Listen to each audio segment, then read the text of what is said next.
ओम गम गणपतिये नमः। बोलिए श्री बृहस्पति देव भगवान की जय हो, विष्णु भगवान की जय हो। एक समय की बात है, भारतवर्ष में एक प्रतापी और दानी राजा राज्य करता था। वह नित्य प्रतिदिन गरीबों और ब्राह्मणों की सहायता करता, लेकिन यह बात उसकी रानी को बिल्कुल अच्छी नहीं लगती। वो न गरीबों को दान देती, न भगवान का पूजन करती, और राजा को भी ऐसा करने से मना करती थी। एक दिन की बात है, राजा तो शिकार खेलने वन को गए थे। रानी महल में अकेली थी। उसी समय बृहस्पति देव साधु के वेश में राजा के महल में भिक्षा के लिए आए और भिक्षा मांगने लगे। तो रानी ने भिक्षा देने से मना कर दिया और बोलने लगी, हे साधु महाराज, मैं तो इस दान पुण्य से तंग आ गई हूँ। मेरे पति भी सारा धन लुटाते रहते हैं। अब तो मेरी इच्छा है कि हमारा सभी धन नष्ट हो जाए, फिर ना रहेगा बांस और ना बजेगी बांसुरी। साधु बोले, देवी तुम तो बड़ी विचित्र हो। संतान और धन तो सभी चाहते हैं, पुत्र और लक्ष्मी तो पापी के घर में भी होनी चाहिए। यदि तुम्हारे पास धन अधिक है तो भूखे मनुष्यों को भोजन कराओ, प्यासों के लिए प्याऊ लगवाओ, मुसाफिरों के लिए धर्मशालाएं बनवा दो। जो निर्धन अपनी कुंवारी कन्याओं का विवाह नहीं करा सकते, उनका विवाह करा दो। ऐसे और भी कई काम हैं जिनके करने से तुम्हारा यश लोक परलोक में फैलेगा। परंतु रानी पर इस उपदेश का कोई प्रभाव नहीं पड़ा और रानी कहने लगी, महाराज आप मुझे कुछ ना समझाएं और बस ऐसा बताएं कि ये सब धन नष्ट हो जाए। तो साधु बोले, यदि तुम्हारी ऐसी ही इच्छा है तो ऐसा ही होगा। मेरे कहे अनुसार करना। बृहस्पतिवार के दिन घर को लीपना, अपने सिर को धोकर स्नान करना, भट्टी चढ़ाकर कपड़े धोना, और ऐसा करने से तुम्हारा सब धन नष्ट हो जाएगा। इतना कहकर साधु बाबा तो वहां से चले गए। साधु बाबा के कहे अनुसार रानी ने ऐसा ही किया। अभी ऐसा करते केवल 3 बृहस्पतिवार ही बीते थे कि उनकी सारी धन संपत्ति नष्ट हो गई और भोजन के लिए भी राजा का परिवार दोनों समय तरसने लगा। तब राजा रानी से बोले, हे रानी, तुम यहीं पर रहो, मैं दूसरे देश को जाता हूँ, क्योंकि यहाँ पर तो मुझे सभी लोग जानते हैं, इसीलिए मैं कोई छोटा बड़ा काम भी नहीं कर सकता। ऐसा कहकर राजा तो परदेश चले गए और वहां पर लकड़ी काटने का काम करने लगे। जंगल से लकड़ी काट कर लाते और शहर में बेचते। इस तरह अपना दुखी जीवन व्यतीत करने लगे। राजा के परदेश जाते ही रानी और उसकी दासी भी बहुत दुखी रहने लगी। किसी दिन भोजन मिलता और किसी दिन केवल जल पीकर ही रहना पड़ता। एक बार रानी और दासी को 7 दिनों तक बिना भोजन के रहना पड़ा। तो रानी अपनी दासी से बोली, दासी, पास के नगर में ही मेरी बहन रहती है, वह बड़ी धनवान है, तू उसके पास जा और कुछ अनाज ले आ, ताकि थोड़े समय के लिए गुजर बसर हो जाएगी। दासी रानी की बहन के पास गई। उस दिन गुरुवार का दिन था और रानी की बहन उस समय बृहस्पतिवार की व्रत कथा सुन रही थी। जब तक कथा होती है तब तक ना उठते हैं ना बोलते हैं। तो दासी ने रानी की बहन को अपनी रानी का सारा संदेश दिया, लेकिन रानी की बहन ने कोई भी उत्तर नहीं दिया, क्योंकि वो तो कथा कर रही थी। जब दासी को रानी की बहन से कोई उत्तर नहीं मिला तो वह बहुत दुखी हुई और उसे बहुत गुस्सा भी आया। वो वहां से वापस चली आई। वापस आकर रानी को सारी बात बता दी। यह सुनकर रानी ने अपने भाग्य को कोसा। उधर रानी की बहन ने सोचा कि मेरी बहन की दासी आई थी, पर मैं उससे नहीं बोली, इससे तो वो बेचारी बहुत दुखी हुई होगी। यह सोचकर कथा को सुनकर पूजन समाप्त करके वह दौड़ी दौड़ी अपनी बहन के घर गई और बोली, ए बहन, आज बृहस्पतिवार का दिन है और मैं बृहस्पतिवार का व्रत कर रही थी, कथा कर रही थी। तुम्हारी दासी मेरे घर आई, पर जब तक कथा होती है तब तक ना तो उठते हैं और ना ही बोलते हैं, इसीलिए मैं उससे बोल नहीं सकी। कहो दासी, तुम क्यों गई थी? तब रानी बोली, बहन, तुमसे क्या छिपाऊं, हमारे घर में खाने को अनाज नहीं था। और ऐसा कहते कहते रानी रोने लगी। उसने दासी समेत पिछले 7 दिन से भूखे रहने की सारी बात अपनी बहन को बता दी। रानी की बहन ने कहा, देखो बहन, भगवान बृहस्पति देव सबकी मनोकामना पूरी करते हैं। देखो, शायद तुम्हारे घर में भी अनाज रखा हो। पहले तो रानी को विश्वास नहीं हुआ, पर जब उसकी बहन ने बार बार कहा तो उसने अपनी दासी को अंदर भेजा। तो दासी को सचमुच अनाज से भरा एक घड़ा मिल गया। यह देखकर तो दासी को बड़ी हैरानी हुई। दासी रानी से कहने लगी, हे रानी, जब हमको भोजन नहीं मिलता तब हम रोज ही व्रत करते हैं, क्यों न इनसे व्रत की कथा और व्रत की विधि पूछ ली जाए, इस व्रत को हम भी किया करेंगे। तब रानी ने अपनी बहन से बृहस्पतिवार के व्रत के बारे में पूछा। तो रानी की बहन कहने लगी, बृहस्पतिवार के व्रत में चने की दाल और मुनक्का से भगवान विष्णु का केले की जड़ में पूजन करें, दीपक जलाएं, व्रत कथा सुनें और पीला भोजन करें। इससे बृहस्पति भगवान प्रसन्न होते हैं। व्रत और पूजन की सारी विधि बताकर रानी की बहन अपने घर को चली गई। 7 रोज बाद जब बृहस्पतिवार का दिन आया तो रानी और दासी दोनों ने व्रत रखा।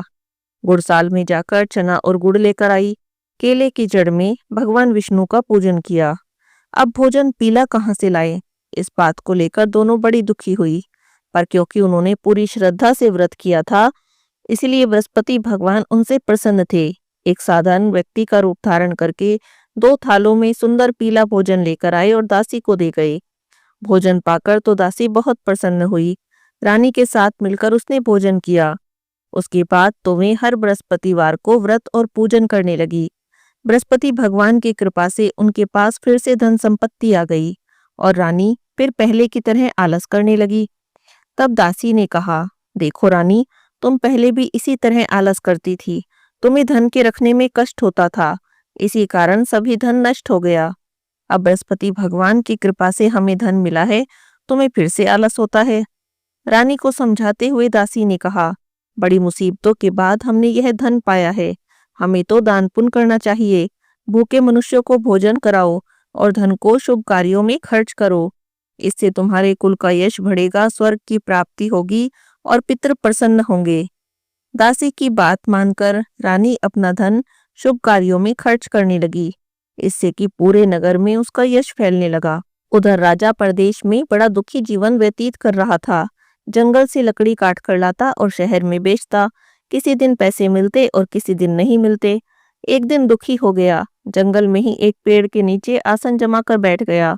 अपनी दशा को याद कर करके व्याकुल होकर रोने लगा। वह बृहस्पतिवार का ही दिन था। तभी उसने देखा कि निर्जन वन में एक साधु प्रकट हुए। साधु के वेश में स्वयं बृहस्पति देव थे। वे राजा के सामने आए और बोले, इस सुनसान जंगल में तुम इतनी चिंता में क्यों बैठे हो?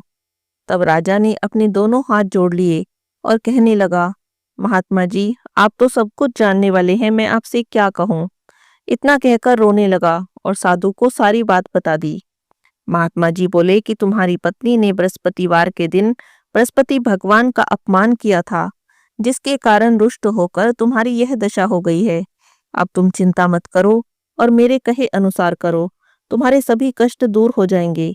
भगवान तुम्हें पहले से भी अधिक संपत्ति देंगे। तुम बृहस्पतिवार का व्रत किया करो और बृहस्पतिवार के दिन व्रत कथा पढ़ा करो। 2 पैसे के चने मुनक्का लाकर उनका प्रसाद बनाना।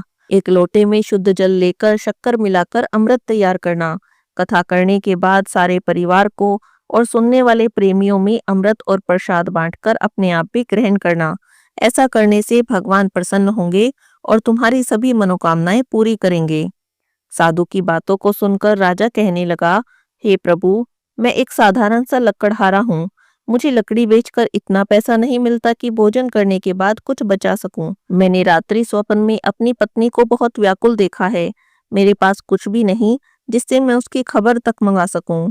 साधु बोले, लकड़हारे, तुम किसी बात की चिंता मत करो। बृहस्पतिवार के दिन तुम रोजाना की तरह लकड़ियां लेकर शहर को जाना। तुम्हें रोज से दुगना धन प्राप्त होगा।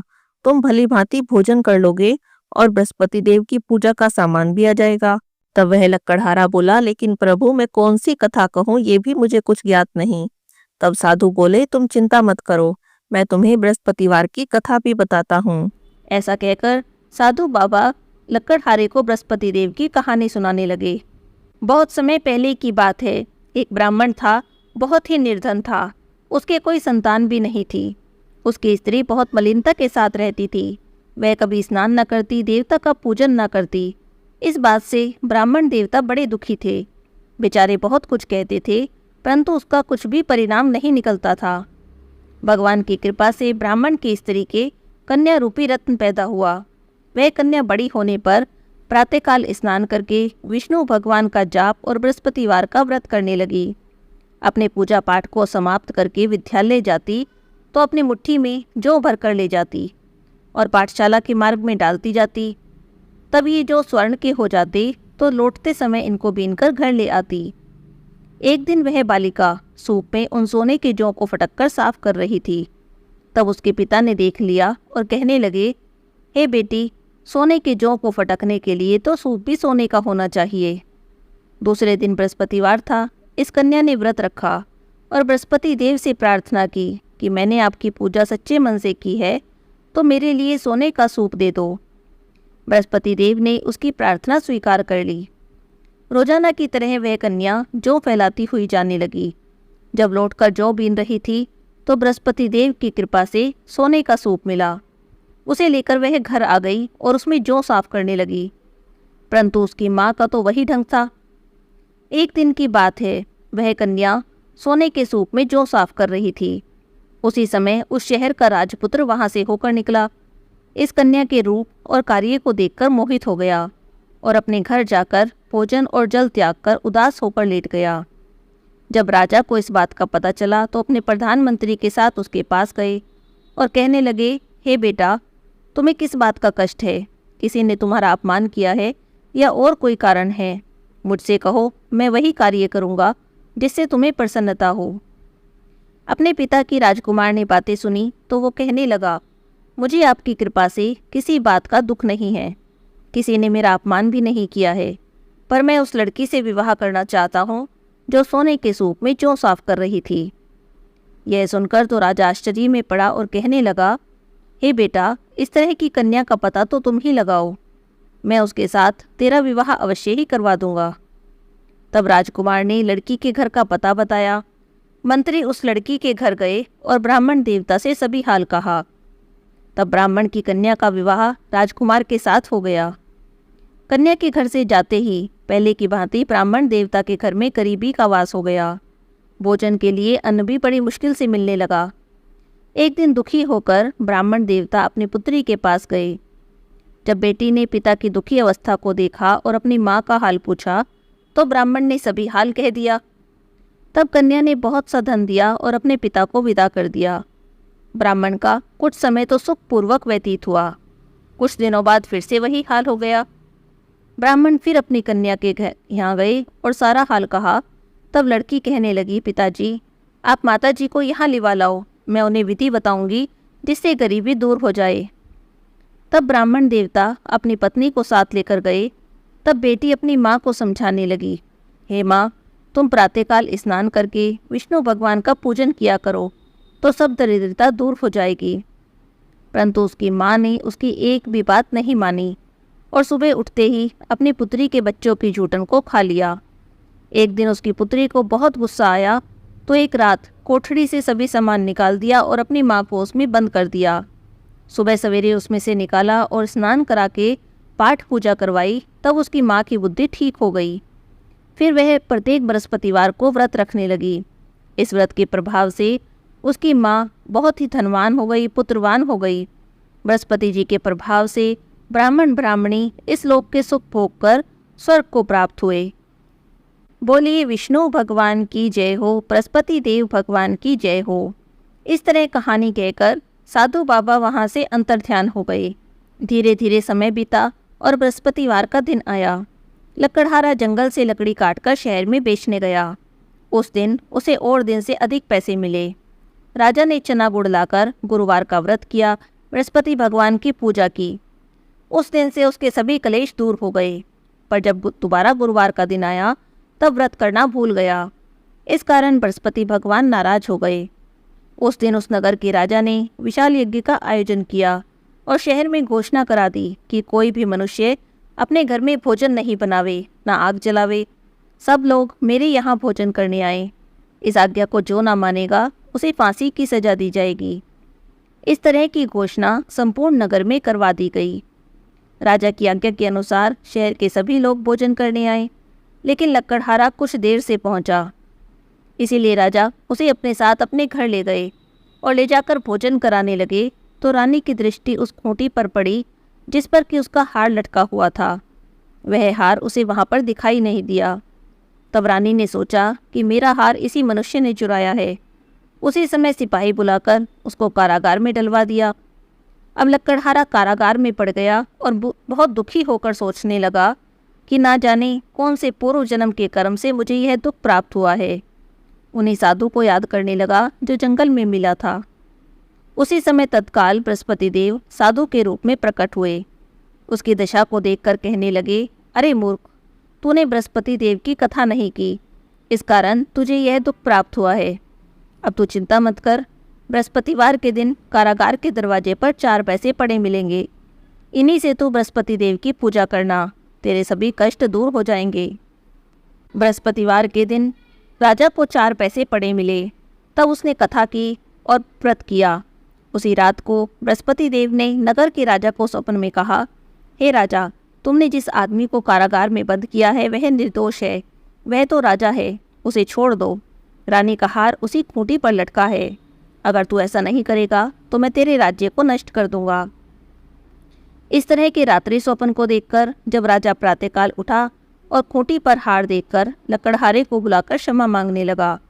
लकड़हारे को योग्य सुंदर वस्त्र आभूषण देकर विदा कर दिया। अब बृहस्पति देव की आज्ञा से वह अपने नगर को चल दिया। जब वह अपने नगर के निकट पहुंचा तब तो उसे बड़ा आश्चर्य हुआ। नगर में तो पहले से अधिक बाग, तालाब, कुएं, बहुत सी धर्मशाला, मंदिर बने हुए थे। तब राजा पूछने लगा, यह किसका बाग है, किसकी धर्मशाला है? तब नगर के सब लोग कहने लगे, ये सब रानी और दासी के हैं। तब राजा को आश्चर्य हुआ और गुस्सा भी आया। जब रानी ने खबर सुनी कि राजा आ रहे हैं तब उन्होंने दासी से कहा, दासी देखो, राजा हमको कितनी बुरी हालत में छोड़ गए थे।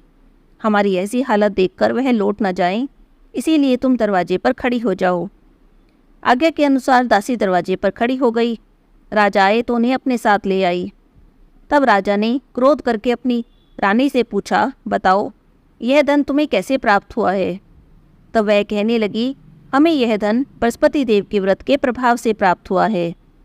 तब राजा ने निश्चय किया कि 7 रोज बाद तो सभी बृहस्पति देव का पूजन करते हैं, पर मैं रोज पूजा किया करूँगा, दिन में 3 बार कहानी कहा करूँगा और रोज व्रत किया करूँगा।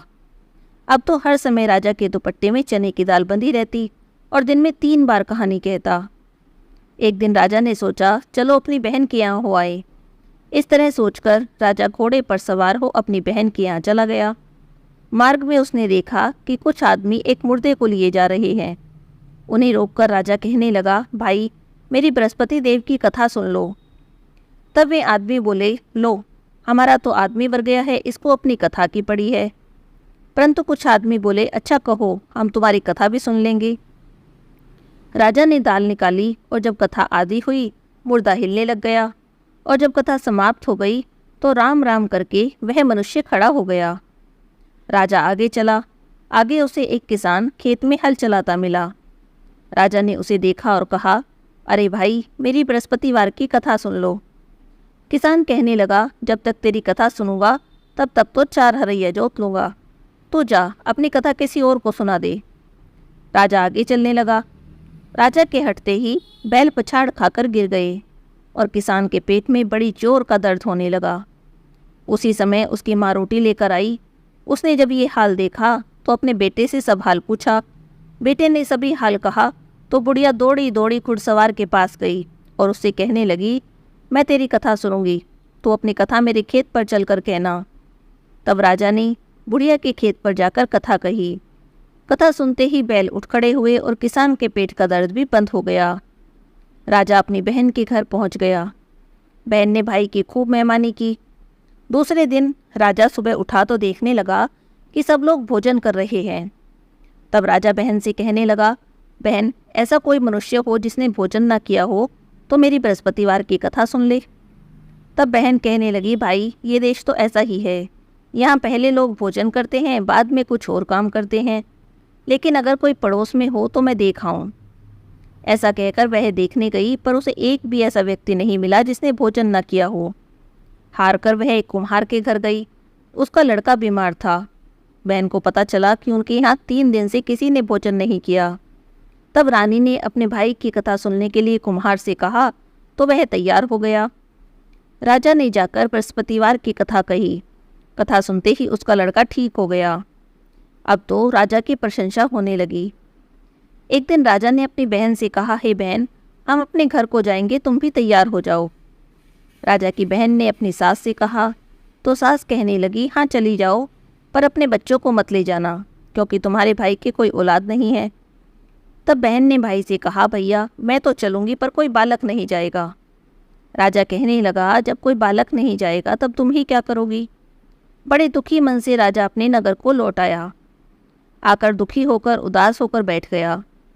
रानी ने पूछा तो राजा कहने लगा, हम निर्वंशी हैं, हमारा तो मुंह देखने का भी धर्म नहीं और कुछ भोजन आदि नहीं किया। तब रानी कहने लगी, हे प्रभु, बृहस्पति देव ने हमें सब कुछ दिया है, हमें औलाद भी देंगे। उसी रात को बृहस्पति देव ने राजा से स्वप्न में कहा, हे राजा उठ, सभी सोच त्याग दे, तेरी रानी गर्भ से है। राजा को तो ये बात सुनकर बड़ी खुशी हुई। 9वें महीने में उनके गर्भ से एक सुंदर पुत्र पैदा हुआ। तब राजा कहने लगा, हे रानी, स्त्री बिना भोजन के रह सकती है, पर बिना कहे नहीं रह सकती।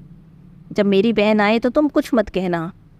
रानी ने उस समय तो सुनकर हाँ कर दी, पर जब राजा की बहन बधाई लेकर आई तब रानी कहने लगी, घोड़ा चढ़कर तो नहीं आई, गधा चढ़ी आई। तब राजा की बहन बोली कि भाभी, मैं इस तरह ना कहती तो तुम्हें औलाद कैसे मिलती। बृहस्पति देव तो ऐसे ही हैं, जो भी कोई मनोकामना करते हैं सभी को पूर्ण करते हैं। जो सद्भावना पूर्वक बृहस्पतिवार का व्रत करता है, कथा पढ़ता है, सुनता है, दूसरों को सुनाता है, उसकी सभी मनोकामनाएं बृहस्पति देव पूरी करते हैं। भगवान बृहस्पति देव उनकी सदैव रक्षा करते हैं। संसार में जो मनुष्य सद्भावना से भगवान जी का पूजन और व्रत सच्चे हृदय से करते हैं तो उनकी सभी मनोकामनाएं पूरी होती हैं। जैसी सच्ची भावना से राजा और रानी ने उनकी कथा का गुणगान किया तो उनकी सभी इच्छाएं बृहस्पति देव जी ने पूरी की। कथा सुनने के बाद प्रसाद लेकर जाना चाहिए और हृदय से मनन करते हुए जयकारा बोलना चाहिए। बृहस्पति देव की जय हो, विष्णु भगवान की जय हो।